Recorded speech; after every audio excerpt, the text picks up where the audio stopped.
If you'd told me a year ago that the woman I loved would sit across from me, shaking and crying, and confess she betrayed me, I would have laughed you out of the room. We were that couple. The ones people said had it all figured out. For years together, engaged, house hunting, trying for a baby. Life was supposed to be beginning, not ending. It happened last night. I came home from a long flight, exhausted but excited because we were supposed to finalize an offer on a house this weekend.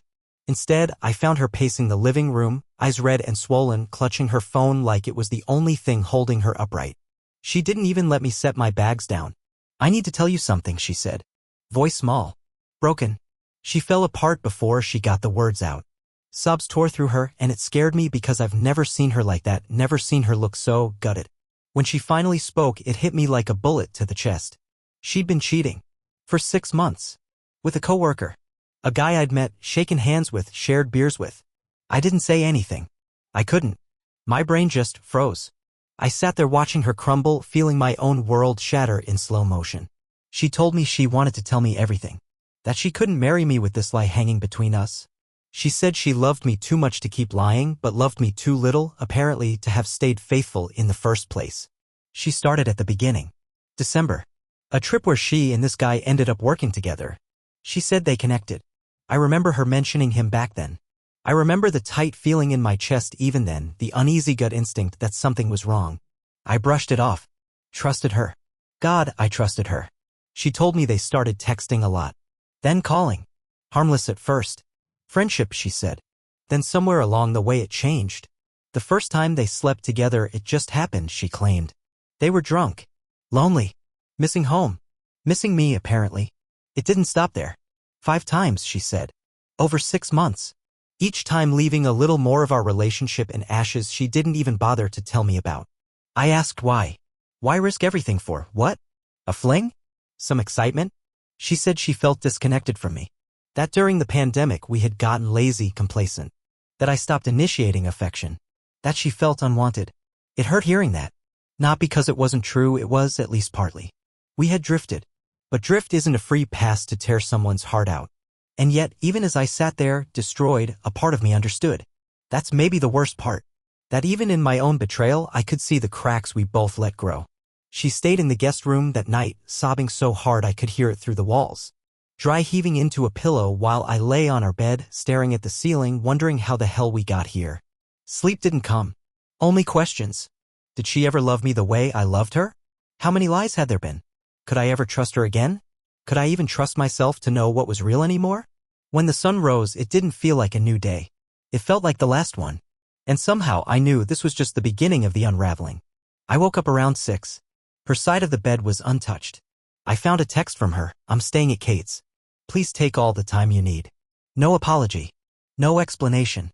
I grabbed a duffel, packed a few days' worth of clothes, my laptop, and left. No plan.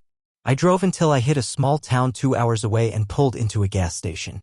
There, under the fluorescent lights, I broke down inside my car. Chest heaving, fists pounding the steering wheel, the whole damn movie scene.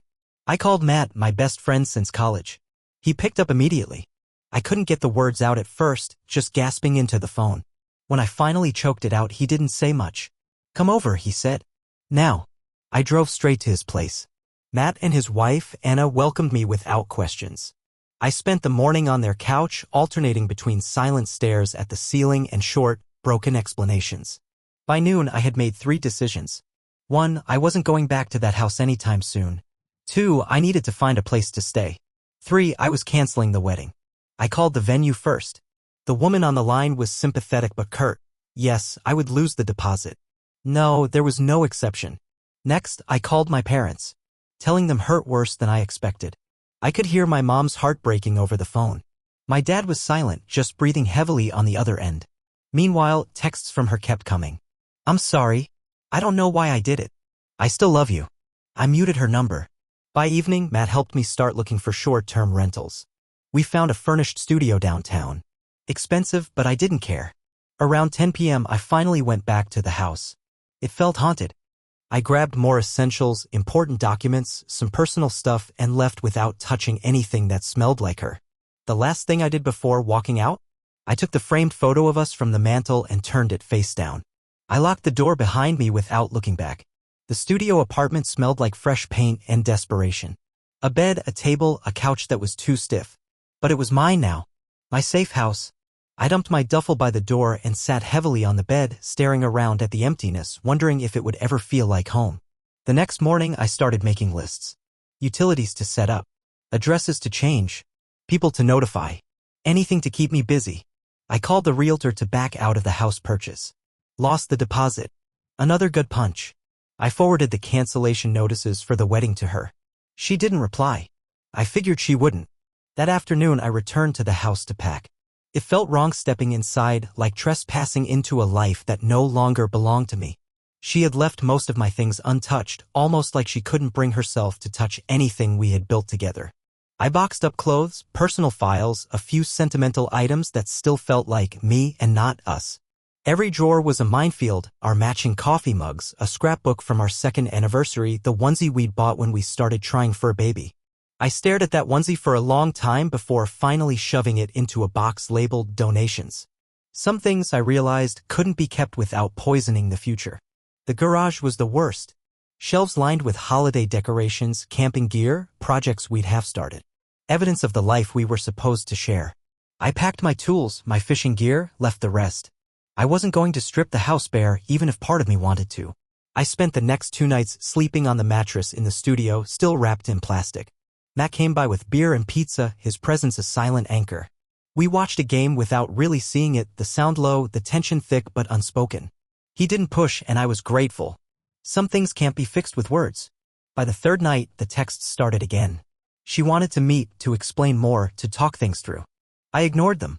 Every message reopened the wound, fresh blood from an injury that hadn't even started scabbing over. I made a rule for myself, no contact. No closure conversations. No late night, I miss you calls. If she wanted closure, she should have thought about that before climbing into someone else's bed. I spent hours just walking the downtown streets at night, the cold helping to numb everything. Sometimes I'd sit by the waterfront listening to the water lap against the docks, wondering how everything fell apart so quietly, so completely. Loneliness hit me like a freight train, especially when I came back to the empty apartment. No footsteps, no shared laughter, no dumb arguments over what to watch on Netflix. Just silence. But as brutal as it was, I needed it. I needed to sit in that emptiness, to feel every jagged edge of it. It was the only honest thing I had left. Better than living another day in a lie. And for the first time in days, I realized maybe survival doesn't come from forgetting. Maybe it comes from remembering exactly what not to return to. It happened on a Thursday night. I had just finished moving the last of my things from the house. I was loading boxes into the trunk of my car when I heard footsteps on the driveway. I turned and there she was, standing there in the cold, wearing my old college hoodie, hair pulled back, face pale and raw. "Please," she said, voice barely above a whisper. I froze. Part of me wanted to get in the car and drive off without a word. Another part, the wounded part, needed to hear what she had to say. 5 minutes, she begged. That's all. I should have said no. I should have protected what little of me was left. But I nodded. We stood under the streetlight, awkward and heavy with everything unsaid. She wrung her hands, eyes red and desperate. "I ended it with him," she said quickly. "I blocked him. Deleted everything. I've signed up for therapy. I'm trying to fix myself." I stared at her. "Yeah? After everything?" Tears streamed down her face. "I never stopped loving you. I was stupid. I was selfish. I ruined everything." "Yeah," I said, voice flat. "You did." She stepped closer and I instinctively backed away. The hurt on her face almost made me falter. "Almost? I'm not asking you to forgive me," she said. "I know I don't deserve that. I wanted you to know I'm not giving up. I'm going to be better. Even if you never want to see me again." I didn't have the strength to respond. I just opened the car door and threw the last box inside. "Goodbye," I said. I didn't look back.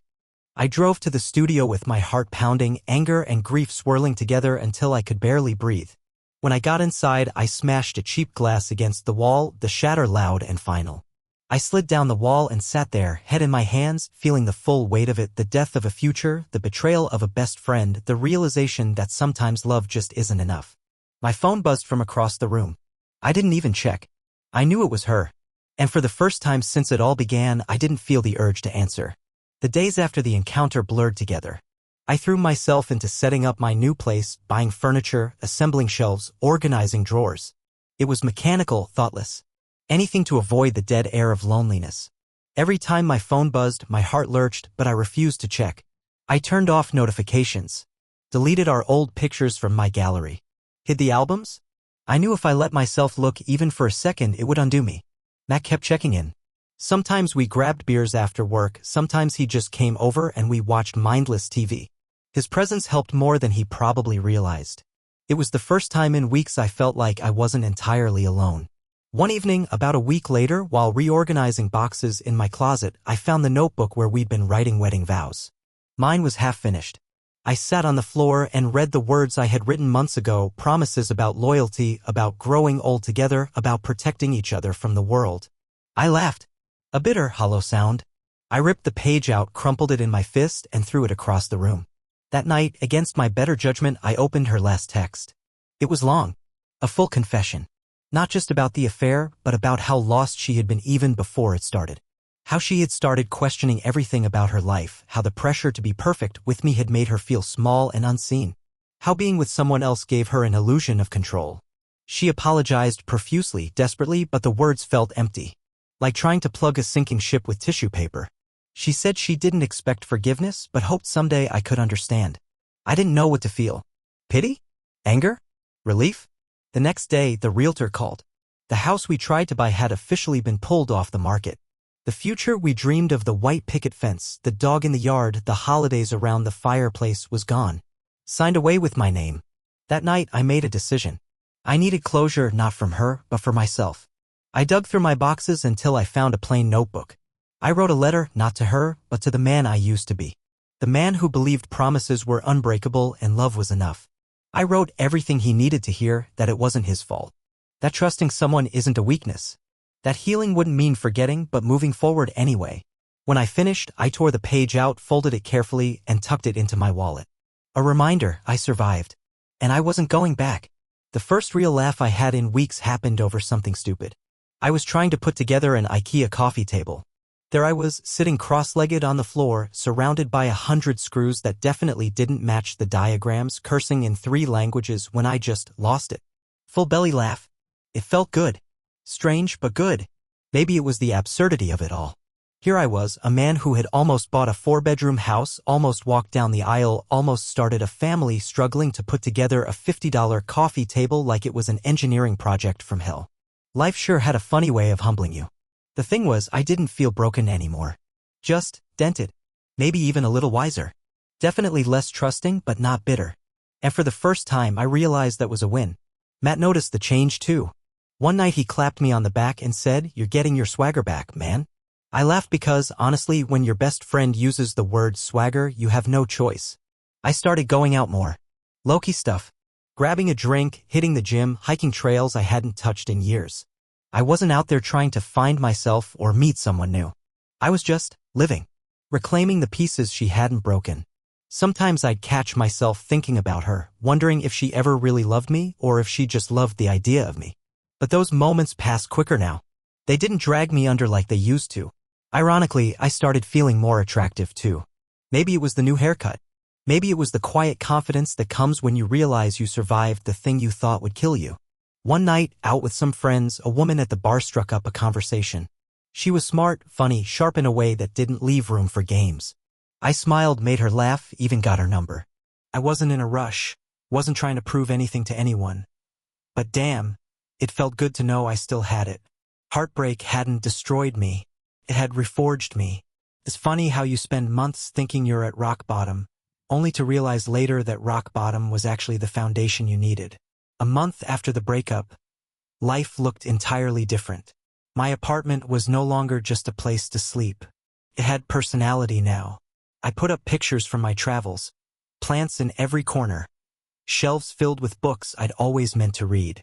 It felt like me, not us, not ours, just unapologetically me. And man, it felt good. I reconnected with people I'd lost touch with over the years. Old friends, coworkers, even distant cousins. Turns out, when you're not constantly managing someone else's expectations, you have room to rebuild relationships that actually feed your soul. The gym became my sanctuary. At first, it was just a place to burn off anger. But somewhere along the way, it turned into therapy. Every weight I lifted was a middle finger to the pain. Every mile I ran was a step away from the past. I started volunteering on weekends, something I always said I'd do when I had time. Helping others, even in small ways, reminded me that pain wasn't a competition. Everyone was carrying something. It humbled me. It strengthened me. One Friday night, a few months after everything exploded, Matt dragged me to a small concert downtown. Indie band, cheap beer, good vibes. Halfway through the set, I looked around and realized something. I was genuinely happy. Not distracted. Not getting by. Happy. It hit me hard. I leaned back against the wall, beer in hand, music thudding through my chest, and smiled to myself like an idiot. I had survived. More than that, I had thrived. Was it easy? Hell no. There were nights I still woke up from dreams that felt too real, mornings where the empty side of the bed felt like a punch to the gut. But those moments didn't define me anymore. They were just echoes, fading ones. If you're reading this, if you're in the thick of it, if you feel like the walls are caving in and you'll never breathe again, hear me. You will survive this. You will heal. You will laugh again, dance again, fall in love with life again. Not because time magically erases pain, but because you are stronger than the betrayal that broke you. You are not the worst thing that ever happened to you. You are the comeback story. And damn, what a story it's going to be. I don't know where life will take me from here. Maybe I'll meet someone new. Maybe I'll stay single for a while and just keep building. Maybe I'll finally take that trip to Iceland I always dreamed about. What I do know is this: the best chapters of my life haven't been written yet. And for the first time in a long time, I can't wait to see what happens next.